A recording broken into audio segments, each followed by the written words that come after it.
Hello, my name is Adriana Majoris. I'm going to be doing an educational presentation over medical aid in dying. Now, I do ask you to remain open-minded and listen fully, just because this topic can come with ill will and it is highly misunderstood. This first slide that I have, I named it Death with Dignity. This is a story about a patient who took place in this practice.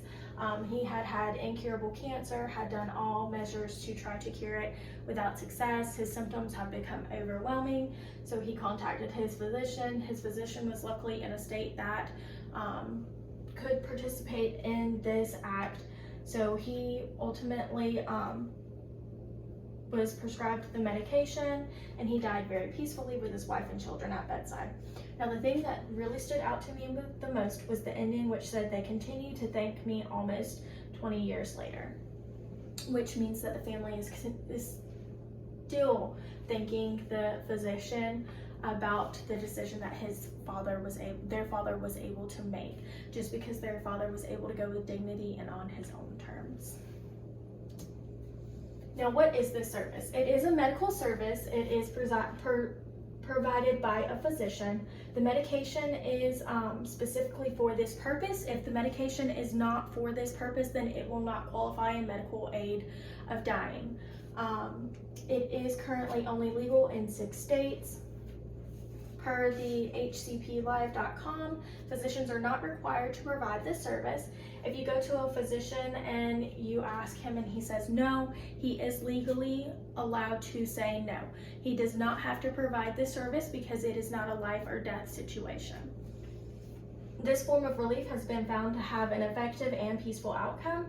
I did read a study where 1,900 people had participated in this act over 20 years in Oregon.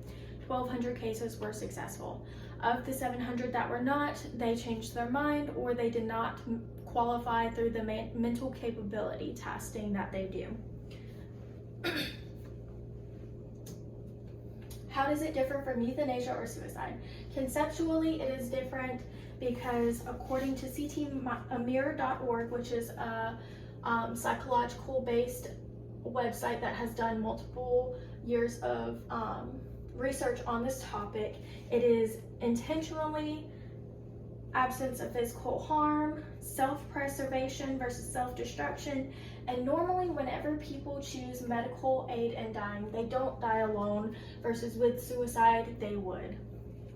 Now, euthanasia is completely different because there are very few countries that actually allow euthanasia, which is the pushing of the drug of the physician that would stop the heart and stop the breathing.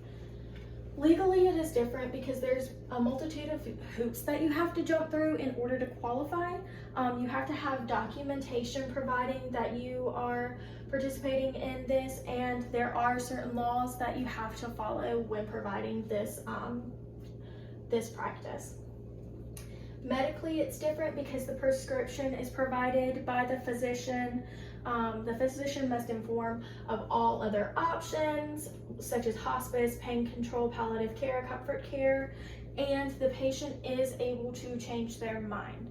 If they get the medication and they decide not to take it, they must notify their physician, but they are allowed to do so.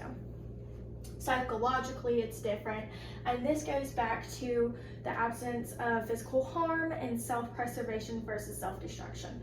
Whenever you're participating in suicide, most of the time it's self-destructive behavior because you're not happy with one's life, and it is followed